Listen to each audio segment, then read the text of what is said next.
मैं रवि कुमार, स्वागत है आपका रेनेशा आईएएस में। आज हम लोग स्पेशली 14th जेपीएससी के बारे में चर्चा करने वाले हैं।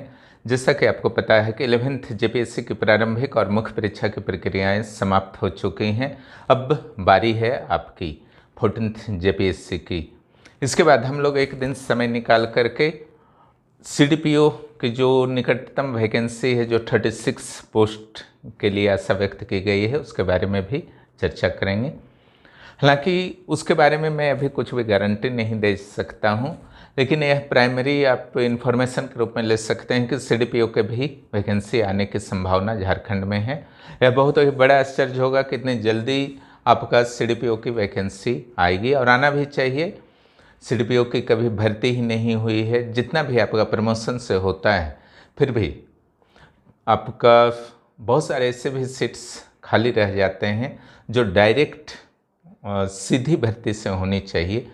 इसलिए एक निरंतर आपका जितना भी पोस्ट हो, 85 पोस्ट सही, 1-2 साल में भर्तियां सीडीपीओ की भी होनी चाहिए, क्योंकि महिला और बाल विकास का यह महत्वपूर्ण आपका जो सबसे महत्वपूर्ण पोस्ट होता है महिला और बाल विकास से। चलिए हम लोग 14 जेपीएससी पर बात करते हैं। 14 जेपीएससी जो है बहुत सारे लोगों का ड्रीम होता है कि किस तरीके से इसको क्लियर करें। जेपीएससी चूँकि प्रीमियर सेवा भी भविष्य में लागू हो सकता है, तो झारखंड का जितने भी पोस्ट होते हैं, बिहार की तरह तो होते नहीं कि सुपरवाइजर के पोस्ट आपका 60-70% रहते हैं। यहाँ जो भी पोस्ट होते हैं क्रीम पोस्ट होते हैं, और अगर आप ग्रुप बी के इस पोस्ट में इन कर जाते हैं तो निश्चित रूप से आपका जीवन लगभग सफल हो जाता है, आपके उद्देश्यों की पूर्ति हो जाती है। प्लस सिर्फ अपने लिए फिर नहीं जीते हैं, बहुत अन्य लोगों के लिए, आम जनता के लिए, देश के लिए, राज्य के लिए कुछ न कुछ जो आपकी करने की इच्छा होती है परिवार के लिए, वो आप फिर आराम से कर पाएंगे। अपने नए नए कंसेप्ट को लागू कर पाएंगे। अपनी नीतियों को बहुत सारी स्वतंत्रताएं होती हैं, बीडीओ को, डीएसपी को, एसडीएम को बहुत सारी स्वतंत्रताएं होती हैं, उसका भी तो लाभ आपको मिलेगा। इसलिए 14 जेपीएससी की तैयारी की जब बात आती है, तो ऐसा गलती कभी मत कीजिएगा कि जब आप नए नए बैचलर हुए हैं या आप पिछले 2-3 बारों से दे रहे हैं और किसी न किसी कारण से मिस कर रहे हैं किसी न किसी स्टेज पर, तो अपने आप को तो सबसे पहले फ्रेशर मान लीजिए कि मैं पूरी तरीके से फ्रेश हूँ, और नई ऊर्जा और नए जोश के साथ तैयारी कीजिए। माइंड को डाइवर्ट नहीं करना है, गलत तरीके से स्टडी नहीं करना है, अन्यथा जो सिविल सेवा का स्वप्न होता है वह दुस्वप्न बन करके रह जाता है। तो अगर तैयारी के शुरू में ही इन चीज़ों को आप सावधानी से डील करें, एक बेहतर स्ट्रेटजी के साथ आगे बढ़ें, तो शायद जो आपका स्वप्न है दुस्वप्न कभी नहीं बनेगा, और कम से कम प्रयासों में आपको क्लियर करने में सफलता प्राप्त होगी। यानी कि अगर पहले या दूसरे प्रयास में, मैक्सिमम तीसरे प्रयास में क्लियर कर लेते हैं तो फिर सब कुछ ठीक है। इससे ज़्यादा लेट लगता है तो फिर नेगेटिविटी हावी होने लगता है। मजबूरी है, पढ़ना भी है, रिजल्ट भी क्लियर नहीं हो रहा है, पीटी हो जा रहा है, मेंस रुक जा रहा है। आपको सोचना होगा कि अगर हमारा पीटी नहीं हुआ तो क्यों नहीं हुआ, उन कमियों को सॉल्व करना होगा। फिर वही तरीक़े से पढ़ रहे हैं, फिर पीटी फेल कर रहे हैं, या बार बार मेंस में रोक रहे हैं। कौन सी कमियां हैं जिसके कारण आप मेंस रोके, उन कमियों को पहचानना होगा। मेंस में आपका कम आएगा, इंटरव्यू में बहुत ज़्यादा भी मार्क्स ले आइएगा तो बहुत ज़्यादा फर्क फिर नहीं पड़ेगा। या इंटरव्यू कॉल नहीं हो रहा, बहुत सारे लोगों के ऐसे केसेस होते हैं कि इंटरव्यू कॉल होते ही नहीं हैं, दे रहे हैं मेंस, इधर दे रहे हैं बीपीएससी, जेपीएससी, यूपी। ये तो करना ही नहीं चाहिए। एक आयोग को पूरी तरीके से पकड़ लीजिए, कैच में अच्छे थे जो आपका स्टेट का है उसको कर लीजिए, तो फिर हो जाया करता है। तो मेंस क्यों नहीं हो रहा, उसके लिए क्या आपने स्ट्रेटजी बनाई? जो कमी थी क्या आपने दूर किया कि उसी स्ट्रेटजी के साथ फिर पढ़ रहे हैं तो फिर वही रिजल्ट आएगा? समझ रहे हैं?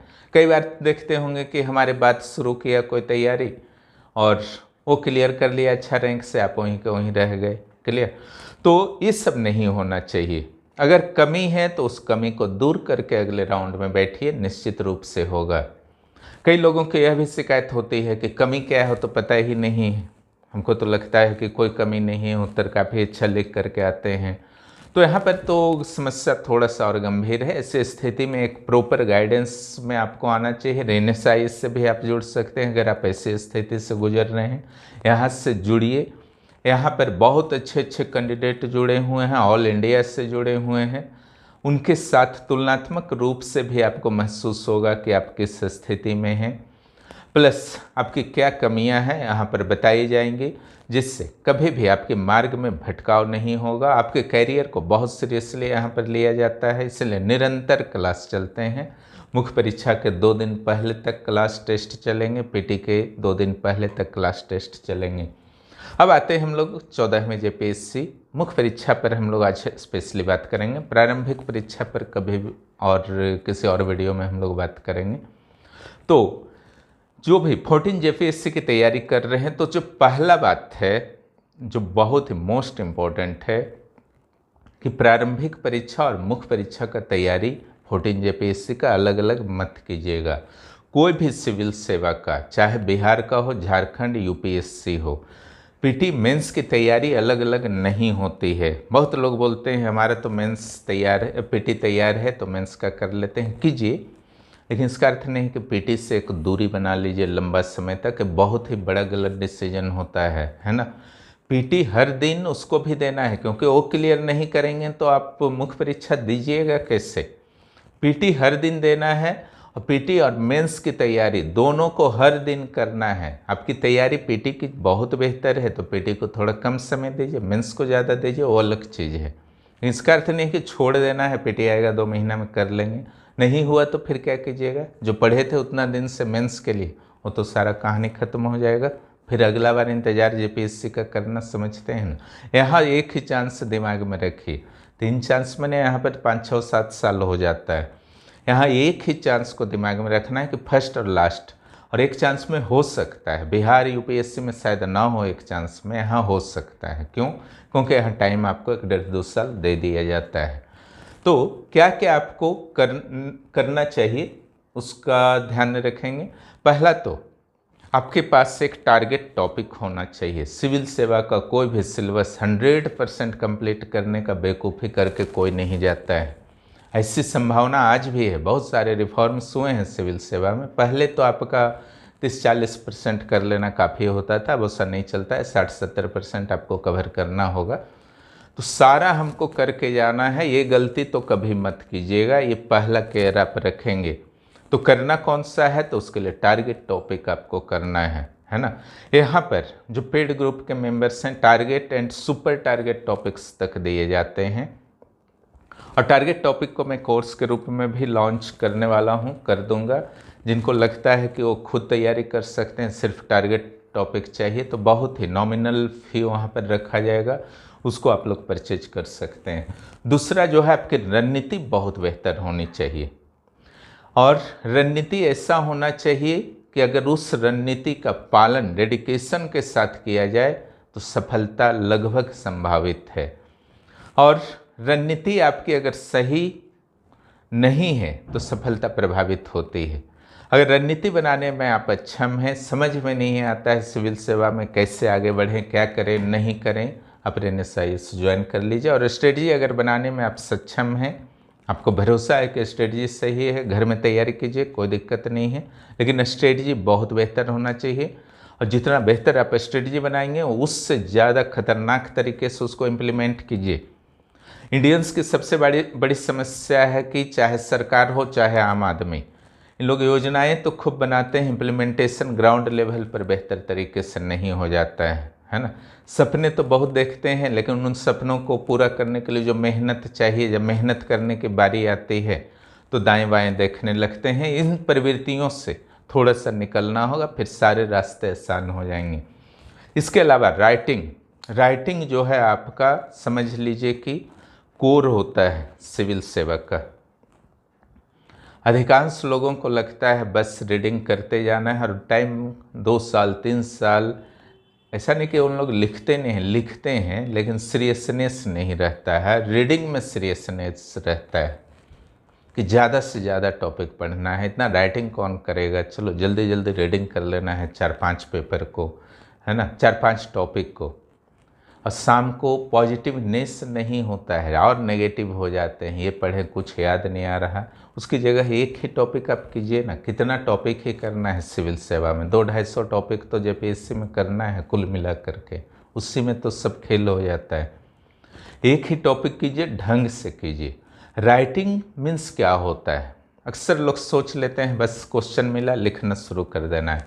पहला तो क्वेश्चन क्या आपका स्टैंडर्ड है जो सिविल सेवा में आने योग्य है, या मनमाने तरीके से क्वेश्चन आपको परोस दिया जा रहा है।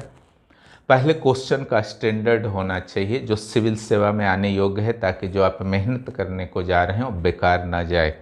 इस चीज़ को कोई ध्यान नहीं देता है, कुछ भी क्वेश्चन का प्रैक्टिस शुरू कर दिए, उससे नहीं करना है। क्वेश्चन जेपीएससी लायक होना चाहिए। राइटिंग सिर्फ राइटिंग नहीं होता है कि क्वेश्चन मिला आंसर लिखना शुरू कर दिए, इसका अर्थ होता है नोट्स बनाना भी आपका राइटिंग है। बहुत लोगों को लगता है, बहुत सारे मिसकंसेप्शन है, बस पीडीएफ कहीं से मिल जाए, कहीं से फोटोकॉपी करा लिए, किसी का कॉपी उठा करके ले आए और पढ़ लेते हैं। आप मेहनत नहीं किए ना, आपने अपना नोट्स बनाया, उसमें क्या सुधार होना चाहिए, उसमें क्या करेंट डाटा होना चाहिए, उसमें क्या स्ट्रक्चर डायग्राम मैप होना चाहिए, कुछ मतलब नहीं है। बस ऊपर लिखा हुआ है हिस्ट्री, ऊपर लिखा हुआ है ज्योग्राफी, अंदर टॉपिक का नाम लिखे, जो कॉपी पेस्ट आपका भरा हुआ है पढ़ रहे हैं। हर दिन 2 पेज ही आपका कंप्लीट होता है, तीसरा पेज कभी पहुंचते ही नहीं, है ना। वो नहीं, राइटिंग का ही हिस्सा है। एक बेहतर नोट्स आपके अक्षर में आपके 500 पेपर का विथ लिटरेचर।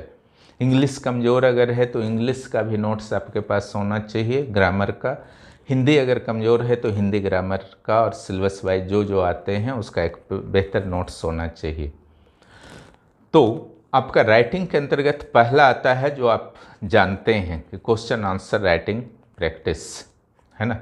राइटिंग प्रैक्टिस तब पूरा होता है जब वो चेक हो जाता है। चेक करने वाले भी सही होने चाहिए, अन्यथा आप में जो भी कमियां रह गई वो कभी सुधार ही नहीं पाएगा। तो राइटिंग में क्या क्या होता है, पहला क्वेश्चन आंसर राइटिंग जो आप जानते हैं, दूसरा नोट्स बनाना सभी पेपर्स का सिलेबस के अनुसार, टारगेट टॉपिक्स का पहले, फिर अदर्स टॉपिक का जितना संभव हो सके। तीसरा सिनॉप्सिस बनाना, सिनॉप्सिस बहुत ज़रूरी है, जिसको सारांश कहते हैं। शॉर्ट में शॉर्ट नोट्स बोल सकते हैं, स्पीडी नोट्स बोल सकते हैं, कुछ भी नाम दे दीजिए। जो आपने नोट्स बनाया उसका सिनॉप्सिस आपका होना चाहिए कि नहीं होना चाहिए। क्यों होना चाहिए, एक तो आपने 2 बार उसको मैनेज किया, दिमाग लगाया कि इसको छोड़ना है नहीं छोड़ना है। दूसरा, कई बार होता है कि चलो पूरा टॉपिक है, एक लॉन्ग क्वेश्चन प्रैक्टिस आप कर चुके हैं, उसको थोड़ा शॉर्ट में प्रैक्टिस करना है, तो सिनॉप्सिस जो आपको याद है या रट जाइए, उसको प्रैक्टिस 3-4 बार कर लीजिए। और जो सबसे बड़ा लाभ है, बिफोर एग्जामिनेशन आपके पास समय नहीं होता है ना, कि आप सारा 20-20 पेज का नोट्स जो आप ही बनाएं, है ना, 20-20 पेज का नोट्स जो है आप रिवीजन कर रहे हैं, उतना समय तो होता नहीं। तो सिनॉप्सिस अगर आपका रहेगा तो फटाफट अपना रिवीजन कर लीजिए, क्लियर। तो बहुत ज़्यादा से ज़्यादा टॉपिक बिफोर एग्जामिनेशन रिवीजन कर पाएंगे, क्लियर। और कन्फ्यूजन नहीं होना चाहिए, किसी मैटर पर कन्फ्यूजन नहीं। पहला कन्फ्यूजन होता है कि एग्ज़ाम दें कि वो एग्ज़ाम दें, जैसे जेपीएससी, बीपीएससी, यूपीएससी। तैयारी नहीं है 14 जेपीएससी का, आपका सिलेबस कंप्लीट नहीं है, सिर्फ 14 जेपीएससी कीजिए। दरोगा देना है, दरोगा का सिलेबस कंप्लीट नहीं है, केवल दरोगा दीजिए। बीपीएससी ही आपका इच्छा हो गया है वो ही दीजिए, कोई दिक्कत नहीं। किसी एक को टारगेट कीजिए। बहुत सारे लोग सुबह से रात तक आपका लगे हुए हैं, और आप सोचिएगा पार्ट टाइम में जाएंगे, बैठेंगे, आप एकदम अंडर 10 आकर के आ जाइएगा, पॉसिबल है? खुद सोचिए। जो दिन रात किए हुए हैं, हर स्ट्रेटजी का पालन कर रहे हैं, इम्प्लीमेंटेशन जिसका बात मैंने किया उसको कर रहे हैं, और आप बस एट ए टाइम बरसाती मेढक की तरह गए, फटाफट पीटी दे दिया, बाय द वे पास हो गए, मेंस भी उसी टाइप का, तो संभावनाएं बहुत न्यून रहती हैं। ऐसा गलती नहीं करना है। ये कन्फ्यूजन का पहला लेवल हुआ, है ना। दूसरा कन्फ्यूजन होता है कि पीटी मेंस साथ में करें, अलग अलग करें, वो भी कन्फ्यूजन नहीं होना है, वो भी आपको साथ साथ ही तैयारी करनी चाहिए। तीसरा कन्फ्यूजन होता है, इच्छा तो बहुत है सिविल सेवा करने का, लेकिन आर्थिक स्थिति ऐसी नहीं है, टाइम नहीं दे पा रहे हैं, हमारा क्या होगा, जो टाइम दिन दिन भर दे रहे हैं उनका होगा। नेचुरली वो पॉजिटिव सिचुएशन में रहते हैं। आप वर्क करते हैं तो थोड़ी सी इस मामले में, टाइम के मामले में आप नेगेटिव हैं, लेकिन इसका अर्थ नहीं है कि आपका नहीं होगा। खास करके जेपीएससी बीपीएससी जैसे आयोगों में रिकॉर्ड रहे हैं कि सर्विस वाले भारी मात्रा में निकले हैं। क्यों निकले हैं? यही कारण है कि 5-6 घंटे अगर वो दे भी रहे हैं तो पूरे डेडिकेशन के साथ दे रहे हैं। अगर दिन भर भी आपका समय है, अब आप टाइम इन्फ्लेशन का शिकार हैं कि चलो समय है ही, थोड़ा मोबाइल देख लेते हैं, रील देख लेते हैं, और समय पास घर परिवार से बातचीत, दोस्तों से बातचीत, उनका आधा ऐसे ही निकल जाता है। कम से कम आप सर्विस करते हुए अपने आर्थिक आधार तो हो, तो एक पॉजिटिव चीज़ है। बहुत लोगों का कहना है कि हम ना हमारा नौकरी है और न ही आर्थिक आधार हमारा ऐसा है कि कुछ पढ़ाई वगैरह कर सकें सिविल सेवा जैसे। तो याद रखिएगा, कहीं भी लाइफ में जाइएगा, कहीं ना कहीं कुछ ना कुछ कीजिएगा। आप पढ़े लिखे हैं, कुछ न कुछ मिल ही जाएगा। ऐसा नहीं कि कोई बैठे रहते हैं, वहाँ तो इन्वेस्ट आपको करना होगा या फिर किसी और के अंडर में वर्क करना ही होगा। तो यहाँ पर 2 ऑप्शन हैं, या तो अपना बिजनेस को शुरू कर लीजिए या किसी के अंडर में वर्क कर लीजिए। अपने थोड़ा सा अपना शर्त लगा लीजिए कि 5 घंटा करेंगे, 8 घंटा करेंगे, वहाँ से अर्निंग हो गया कुछ उसके साथ। और अर्निंग जैसे ही हो जाता है, अपना सपने को पूरा करने के लिए दिन रात एक कर दीजिए, जल्दी ही आपका क्लियर हो जाएगा। उसके बाद सारी समस्याएं समाप्त हो जाएंगी। समस्या को लेकर के बैठे रहिएगा, सोए रहिएगा रूम में, तो उससे कुछ सॉल्व हुआ है? कोई सॉल्व नहीं हुआ है। समस्या अगर आया है तो जब भी ईश्वर प्रॉब्लम को क्रिएट करते हैं उसी दिन उसका सॉल्व भी क्रिएट करते हैं। याद रखिएगा, वो सॉल्व है, बस खोजिए उसको, निश्चित रूप से सॉल्व भी मिलेगा। और जिस दिन आप सफल होंगे तो दूसरों की समस्याओं को भी सॉल्व करने लगेंगे। यही तो सिविल सेवा की प्रकृति है। और शायद ये परीक्षा भी है आपके लाइफ का।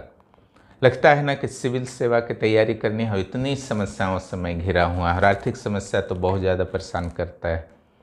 अब आप जब बैठते हैं बीडीओ के कुर्सी पर, डीएसपी के कुर्सी पर, आपकी तरह बहुत से, जो आज सिचुएशन में मान लीजिए आप हैं, आपकी तरफ बहुत सारे लोग आएंगे आपके पास। सर हमारे पास से समस्या है, मैडम हमारे पास से समस्या है, ये सॉल्व करवा दीजिए।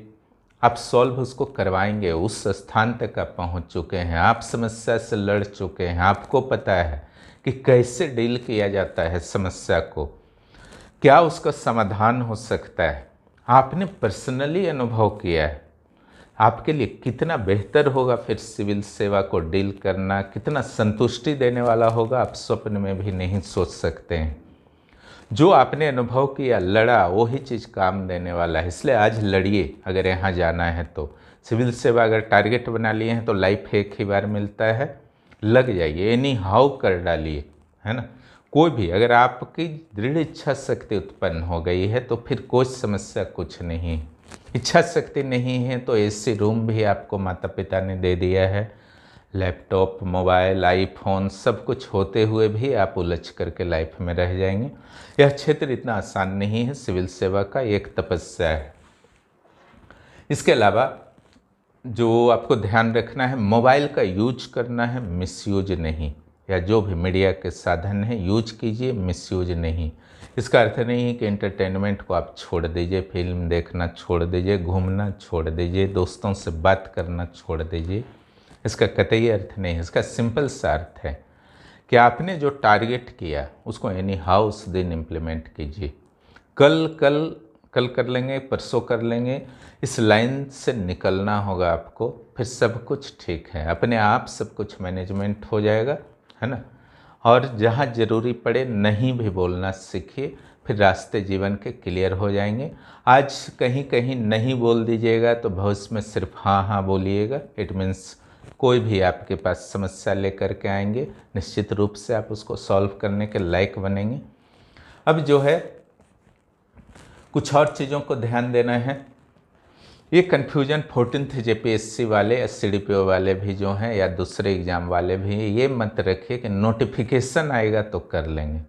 ऐसे ऐसे कंसेप्ट के कारण बहुत सारे अच्छे अच्छे कैंडिडेट असफल हो गए, है ना, आज बहुत परेशान हैं, या उम्र सीमा पार हो गई, बस 2-2.5 महीना में कर लेंगे पीटी, 3 महीना में मेंस, वहाँ तो ऐसा स्थिति हो जाता है कि एक पेपर निकालना मुश्किल हो जाता है। ये कन्फ्यूजन नहीं करना है। इसके अलावा कॉपी पेस्ट नोट्स को पढ़ने से बचिए। आजकल मार्केट में जेपीएससी, यूपीएससी, बीपीएससी के नाम पर भरपूर नोट्स पड़े हुए हैं, जिसमें जो टीचर्स होते हैं उनका कोई मेहनत नहीं होता है, बस किसी तरीके से बेच करके 4-5 हज़ार इनकम कर लेना है, ऐसी वाली स्थिति है। तो नोट्स आपको पहचानना होगा, गलत सलत नोट्स पढ़िएगा, दिक्कत होगा। खास करके कॉपी पेस्ट नोट्स मत पढ़िए, उसका कॉपी पेस्ट आप भी कर सकते हैं। और गलत गाइडेंस में नहीं जाना है। सिविल सेवा शायद गाइडेंस का भी एक खेल है, राइटिंग के खेल के साथ साथ गाइडेंस का। गलत गाइडेंस हुआ तो एक डाइवर्सन उत्पन्न हो जाता है। आप मेहनत भी भरपूर कर रहे हैं, चल रहे हैं, लेकिन जाना है पूरब, जा रहे हैं पश्चिम, ये गलती नहीं कीजिएगा, है ना। सही दिशा में जाइएगा। आपके पास समय की कमी है, सर्विस करते हैं, घर की आर्थिक स्थिति ठीक नहीं है, जिसके कारण आपको ज्वाइन करना पड़ा है कहीं पर भी, समय की कमी। लेकिन धीरे धीरे ही एक सही दिशा में चलेंगे तो मंजिल तक आज या कल तो पहुंच जाएंगे। लेकिन जाना कहीं और है, जा कहीं और रहें, तरीका आपका गलत है, रास्ता गलत है, तो पहुंच तो कभी नहीं पाइएगा, है ना। फिर मरुस्थल में या समुद्र में जिस तरीके से जहाज भटक जाते हैं, यात्री भटक जाते हैं, वो वाली स्थिति हो जाएगी। इस कुचक्र में नहीं फंसना है। क्लियर, इसका विशेष ध्यान रखेंगे। और इसके अलावा गूगल से बहुत सारा हर टॉपिक का नोट्स मिल जाता है। बुक्स एक से एक राइटर का लेके जमा करना, रैक में पीडीएफ बहुत सारा जमा करना, इससे भी बचना है ना। आपको देखना होगा कि क्या आपने जो बुक रखा है अपने सेल्फ में, क्या कभी आपने उल्टा है पिछले 3 महीने से, और अगले 2-3 महीने चांसेस हैं, तो फिर क्यों ऐसा नोट्स और बुक्स का क्या मतलब है ना। और अगर आपने कॉपी में आपका नोट्स है जो आपकी मेहनत से बना हुआ है, वो हर दिन आप चाहेंगे तो रिवीजन कर लेंगे। एक रिवीजन अगर आपका नहीं होगा, और इस तरीके से गूगल बुक वाले रिवीजन नहीं हुआ करते हैं, कब क्या पढ़े थे, जनहित याचिका अगला बार ओपन किए गूगल तो कुछ और जनहित याचिका का कोई और आपका नोट्स मिल गया, उसको पढ़ लिए, अगला बार तीसरा नोट्स पढ़ लिए। उस तरीके से कमांड नहीं होता है। नोट्स पर इतना अच्छा बनाइए कि बार बार उसको स्टडी कीजिए, कुछ अपडेट्स आ रहे हैं उस संदर्भ में उसको डालिए। उसके अलावा जब आप झारखंड का एग्ज़ाम देते हैं, चाहे कोई भी सब्जेक्ट हो, झारखंड का एग्जाम्पल जरूर डालिए, है ना। जैसे आपका राज्यपाल का मामला आ रहा, सुप्रीम कोर्ट ने डिसीजन दिया है कि अब समय सीमा आर्टिकल 200 और 201 में भी कल फिक्स कर दिया, राष्ट्रपति के बारे में भी। तो झारखंड में क्या विधेयक को रोका था कभी राज्यपाल ने? रोका है तो उसको जरूर एग्जाम्पल दीजिए। ट्राइबल एडवाइजरी काउंसिल के बारे में जब हम लोग पॉलिटी के सिलेबस में आपका है बात करते हैं, तो अपने टैग के बारे में भी उदाहरण देंगे। जनहित याचिका जैसे पॉलिटी में है, तो अपना जनहित याचिका जो बाबूलाल मरांडी किए हैं डीआईजी वगैरह का नियुक्ति के संदर्भ में, उसको हम लोग क्यों नहीं देंगे? मैया समान योजना के विरुद्ध आपका जनहित याचिका आया था, उसको क्यों नहीं उदाहरण देंगे? तो ये सब कोई बुक्स में नहीं मिलने वाला है, ओके। क्योंकि बुक्स तो आपका एडिशन हर साल नहीं ना आता है, 4-5 साल में एक बार आया, तो अगर 1 साल में भी एक बार आता है तो भी आप पीछे हैं। क्योंकि सिविल सेवा की तैयारी मोस्ट डायनामिक है, हर दिन चेंजेस हो रहे हैं, उसके अनुसार आपको अपडेट रखना है। नहीं अपडेट रख पाते हैं, आप पीछे हो जाएंगे। परीक्षक पहचान लेंगे कि 1-2 साल पुराना आपके पास सारा डाटा वाटा है। उदाहरण है हाल फिलहाल, जब हर दिन कुछ ना कुछ हो रहा है तो आप कैसे नहीं एक्टिव रह सकते हैं। सिविल सेवा इसलिए टफ माना जाता है, और कोई कारण अपने डायनामिक नेचर के कारण, और कोई कारण नहीं है। क्लियर, इसके डायनामिक नेचर के साथ आप अगर न्याय कर पाएँ, जस्टिस कर पाएँ, तो सिविल सेवा आपका कोई कंपटीशन नहीं है फिर, है ना। अधिकांश लोग तो बस यूं ही बैठ जाते हैं, इतना समझ लीजिए। इसलिए यहाँ कोई कंपटीशन नहीं, जितना सीट है शायद उससे भी कम योग्य कैंडिडेट होते हैं, बाकी को कट ऑफ डाउन करके लेना पड़ता है, ऐसी स्थिति है। इसके अलावा जो आपको ध्यान देना है कि दो चार एग्ज़ाम की एक साथ तैयारी नहीं करनी है, प्री मेंस की तैयारी करनी है और नोट्स के साथ सिनॉप्सिस बनाना है। प्रीलिम्स के संदर्भ में अलग वीडियो बनाऊंगा, लेकिन एक क्लू तो ज़रूर दे दूंगा कि प्रीलिम्स और मेंस की तैयारी एक ही स्ट्रेटजी से होनी चाहिए, एक साथ होनी चाहिए।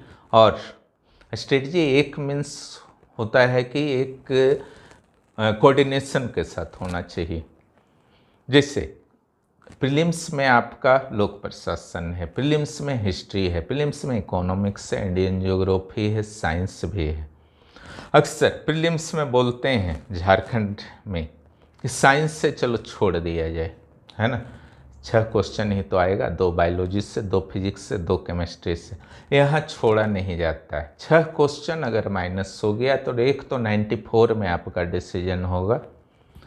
दूसरा जो सबसे बड़ा नुकसान होगा, इस 12 मार्च से भी बड़ा नुकसान होगा, वो होगा मुख्य परीक्षा को। मुख्य परीक्षा के आपने साइंस पेपर को देखा है, उसका ग्रुप ए और ग्रुप बी। ग्रुप ए में क्या है? ग्रुप ए में फिजिक्स है, ग्रुप बी में आपका बायोलॉजी से रिलेटेड टॉपिक्स हैं। क्यों ना उस फिजिक्स और बायोलॉजी के फैक्चुअल स्वरूप को हम लोग पीटी में कर लें, है ना। तो बायोलॉजी और फिजिक्स का जो यहाँ नोट्स दिया गया है, मेंस को ध्यान में रखते हुए नोट्स दिया गया है, ताकि अगर आप पीटी भी पढ़ रहे हैं तो आपके मेंस इफेक्टेड नहीं हो रहे हैं। लोक प्रशासन का जो यहाँ नोट्स दिया गया है, मेंस को ध्यान में रखते हुए दिया गया है। इंडियन हिस्ट्री का यहाँ 1 लाइनर पीटी को भी नहीं दिया जाता है नोट्स। यहाँ पर अपने स्टूडेंट को हमेशा प्रोत्साहित यहाँ पर मेरे द्वारा किया जाता है कि पीटी के नोट्स को भी सिर्फ याद मत कीजिए, रिटेन प्रैक्टिस कीजिए। वहाँ मैप दिया जाता है, मैप बनवाया जाता है। यहाँ तक कि स्टेट्स की भी तैयारी, डिफरेंट स्टेट्स लेवल की तैयारी करवाई जा रही है, डिस्ट्रिक्ट लेवल की तैयारी कराई जा रही है कि कुछ भी पॉइंट्स पेपर 1 से रिलेटेड प्रॉब्लम ना रह जाए स्टूडेंट को, है ना। और पेपर 2 में, जो कि वास्तव में पेपर 1 में भी हस्तक्षेप रखता है, 115 क्वेश्चन को इफेक्टेड करता है पेपर 2 का सिलेबस, झारखंड विशेष जानकारी। इसलिए उसको सीरियसली लेना है। इट मीन्स ये नहीं है कि 85 क्वेश्चन को भूल जाना है पेपर 1 को, कि यही निकाल देगा। निकाल भी देगा तो क्या हो जाएगा, खुद सोचिए। मेंस में क्या कीजिएगा? अभी मैंने बताया कि पीटी की तैयारी ऐसी होनी चाहिए 85 क्वेश्चन की, जो मेंस के चारों पेपर को कवर करे, कुछ कुछ बेस बना दे आपका।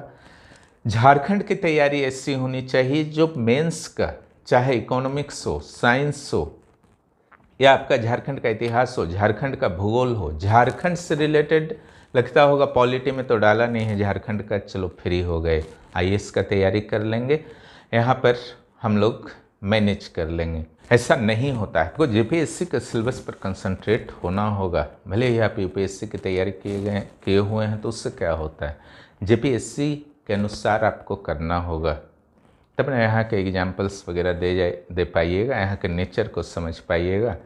इस सब अगर आप ध्यान रखते हैं तो आपको अच्छे मार्क्स मिलेंगे। परीक्षक के नज़र में कुछ न कुछ आपको लाभ मिल जाएगा, इसका ध्यान रखिएगा। और जो मोस्ट इम्पोर्टेंट लास्ट में एक और चीज़ है कि नेगेटिव यूट्यूब चैनल से बचना है ना।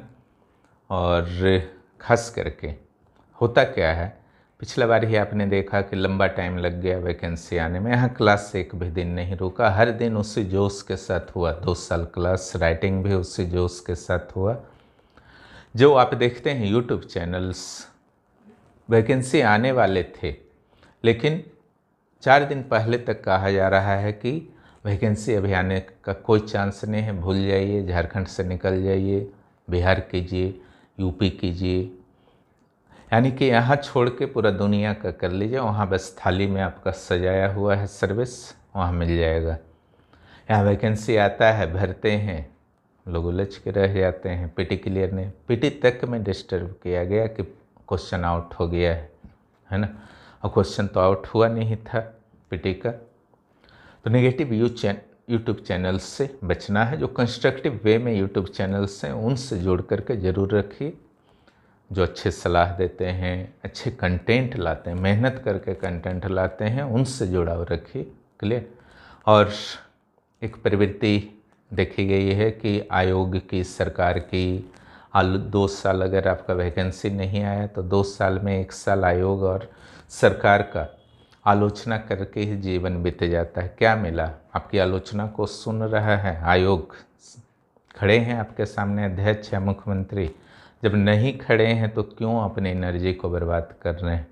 अपना कैपेसिटी बनाइए, स्टेटस बनाइए, उस 2 साल का भरपूर प्रयोग कीजिए ताकि अध्यक्ष के पास बैठ कर के उनसे इन समस्याओं के बारे में बात कर सकिए कि सर जेपीएससी का जो समस्या है कि हर साल वैकेंसी आना चाहिए, मुख्यमंत्री का सचिव बनिए, उनके सलाहकार बनिए, उन पर प्रेशर फिर आप प्रत्यक्ष डाल पाएंगे कि नहीं एग्ज़ाम होना चाहिए। पास करने के बाद अधिकांश अधिकारी जो हैं स्टूडेंट्स जीवन को भूल जाते हैं। पास करने के बाद बस इतना योगदान दीजिए कि आप याद रखिए कभी आप भी आम पब्लिक थे, कभी आप भी स्टूडेंट थे। आम जनता की क्या समस्याएं थीं उनको ईमानदारी से सॉल्व करने का प्रयास कीजिए। स्टूडेंट की क्या समझ, किस तरीके से जेपीएससी या मुख्यमंत्री के जो आश्वासन होते थे वो पूरे नहीं हो पाते थे तो आपको तकलीफ़ होता था, उस चीज़ को उस समय भी याद रखिए। निश्चित रूप से आप आज भी जो अधिकारी हैं मैक्सिमम जेपीएससी एसएससी क्लियर्ड ही ना है आपका झारखंड में, तो उन्हीं के द्वारा कुछ ऐसी पॉलिसी मेकिंग की गई है जिसके कारण रेगुलर वैकेंसी नहीं आता है ना। तो आपकी पीढ़ी जब जाए तो इस प्रवृत्ति को आप चेंज कीजिए। इस तरीके से 2 साल में 1-1.5 साल बर्बाद करके क्या मिलता है? कुछ नहीं मिलने वाला है, वो आपको भी पता है। बैठ करके कभी सोचिएगा, आपको भी अच्छे तरीके से पता है। तो ऐसी प्रवृत्ति नहीं रखनी है। सिविल सेवा इतना आसान नहीं है ना। पूरी तरीके से आग का दरिया है, इसमें डूब के जाना है, समझ गए ना। इसको एकदम इतना आसान भी मत समझ लीजिए कि बस यूँ ही निकल जाएंगे। सीट्स बहुत कम होते हैं, लेकिन ये जानिएगा कंपटीशन आपका ग्रुप डी से भी कम होता है सिविल सेवा में, यूपीएससी में, जेपीएससी में। अगर आपके पास सही स्ट्रेटजी है, सही गाइडेंस है तो सब कुछ ठीक है। आपकी अपनी भी सही समझ है तो सब कुछ ठीक। कंटिन्यूटी, राइटिंग प्रैक्टिस, कंटिन्यूटी, सही नोट्स, कंटेंट, विचार, आपका मल्टी डायमेंशनल कंसेप्ट, इस सारे मिलजुल करके आपको 14 जेपीएससी में क्लियर करने में मदद करेंगे और 100% क्लियर होगा, निश्चिंत रहिए। वीडियो देखने के लिए बहुत बहुत धन्यवाद। जो भी इस चैनल पर नए हैं चैनल को सब्सक्राइब करें और दोस्तों को भी बताएं।